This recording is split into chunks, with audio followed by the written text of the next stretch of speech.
Hello, I'm Nini Spivey, the Executive Director of the Children's Science Center. Welcome and thank you for your interest in our community conversations.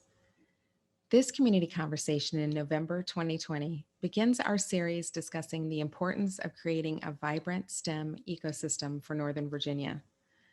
As we're working to build a world-class science center, we're conscious of the important role we play in partnership with schools, universities, industry partners, and families. To kick off this series and begin defining the needs of our STEM ecosystem, I'm joined by two members of the Center's Board of Directors, the Honorable Regina Schofield, Director of Corporate Engagement and Education Outreach at Battelle, and Dr. Jim Eggenreiter, Engineering and Education Research Faculty and the Director of the K-12 STEM Education and Workforce Development Programs at Virginia Tech. I hope you'll enjoy this conversation.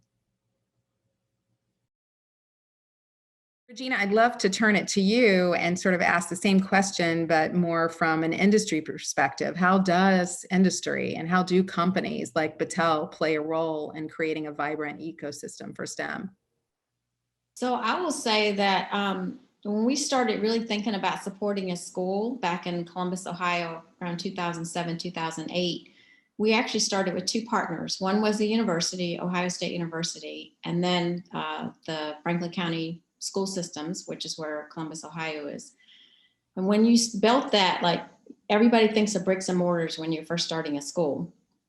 We actually borrowed space. Actually, Ohio State kind of gave us space, I should say, not borrowed. And then when you think about the students and the teachers, how do you support them? And really getting further into what is it that the school district needed from us in order to have really great outcomes for students. That was a great experiment. You know, they asked us, hey, in DC Public Schools, will you help us with this Race to the Top grant? And in that Race to this Top grant, we said, you know, they said, we want a really successful STEM high school. And my take on it was that you don't really want one successful STEM high school in a city like DC. So what can we do to help you create a more vibrant system? And we weren't thinking ecosystems. I mean, with Jim's vast background, he probably picked up on that really early on and could have said to me in 2010, you're creating an ecosystem. We were really thinking about how do you successfully stand up something in a public school system and use all of the resources in that. And you can't just depend on one business partner because that's not sustainable. And it really was thinking about how can you think about how to outreach to more businesses than just one. But it's not just businesses. It is those community college partnerships. It's those higher education partnerships. The libraries are a vibrant piece of that. And so one by one, when you really start thinking about those partners, before you've done it, if you're really thinking about successful student outcomes and successful teacher professional development, you've built up an ecosystem without thinking about applying that word to it. Many of you probably know that the STEM acronym was created here in Northern Virginia back in 2001. And so there was some local energy here because of the proximity of National Science Foundation, of course, as well as DARPA. But all of this sort of coincided in the early 2000s with the concern around US performance in the PISA, which is stands for Program for International Student Assessment or School Assessment, I'm not sure.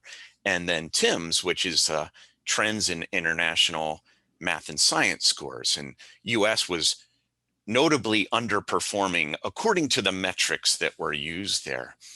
So that led to this investment between the universities, the schools, the community college, and then of course the community itself. And NOVA stepped forward then again in 2006, 2007, and with Arlington, Loudoun, and Virginia Tech, NOVA received the first 2 of 7 Governor STEM Academies in Northern Virginia. And I think that workforce connection really changed everything.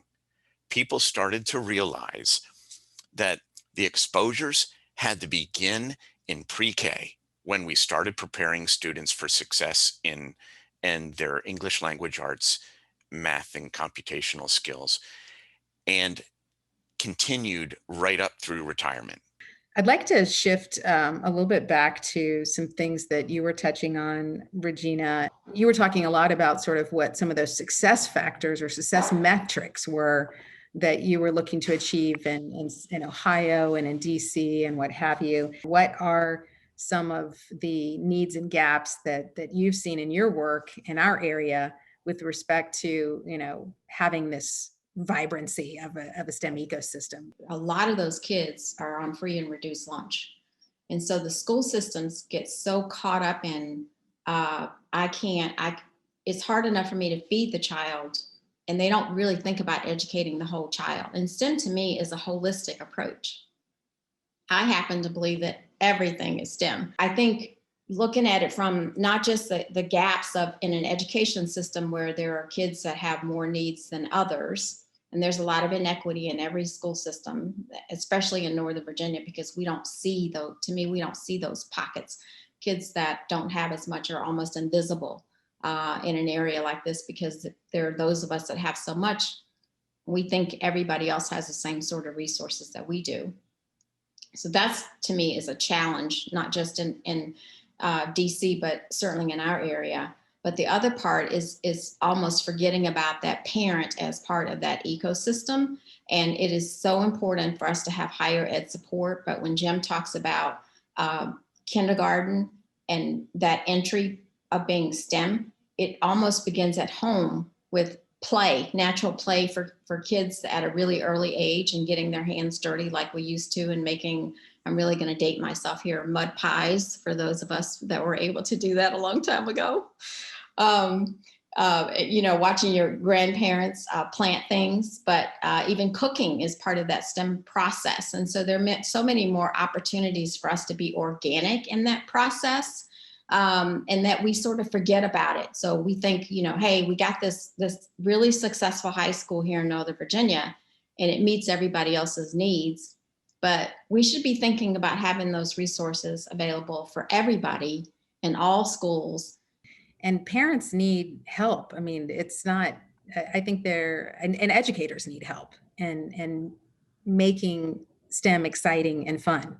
And those hands-on opportunities, interactive opportunities to reinforce, how amazing our world is, how science is everything and everywhere. When you start looking at how the schools are trying to fix it, you realize they've got challenges that maybe cannot be fixed in school, and rely on these out of school opportunities. And then back to just one thing about equity. If you talk to any of the equity and excellence coordinators in our schools, they will say our schools do very well with white and Asian girls and very poorly with Black and Latino boys. The biggest gap is Black and Latino boys. And that is a big area I hope our museum could act on.